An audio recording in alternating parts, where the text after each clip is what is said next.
हाय friends नमस्कार welcome my YouTube channel BL Suchismita.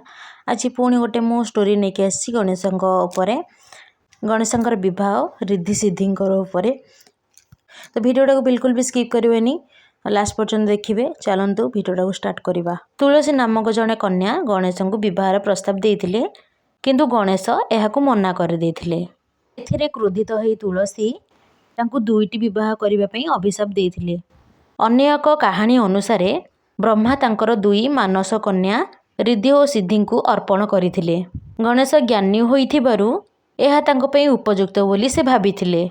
एहा परे गणेश रिद्धि और सिद्धि को विवाह करथिले। रिद्धिंक ठारु शुभ और सिद्धिंक ठारु नाभ नामक दुईटी पुओ जन्म होइथिले। शुभ शुभ फल नाभ आर्थिक नाभ को दर्शाती। शुभ और नाभंक इच्छा अनुसार गणेश निज शक्ति ज्योति तैयार करी संतोषी माता को सृष्टि करथिले, जी संतुष्टिर देवी भाव में परिचित। जदि मोर यही वीडियोटा को आपण मानकु पसंद आछि ताले प्लीज कमेंट करी कहिबे केमती लागिला मोर स्टोरीटा, आपण माने किछि सिखिबा को पाइले कि नाही। आ मो स्टोरीटा जदि आपण मानकु भल लागि थाए please like share comment subscribe निश्चिंत करेंगे।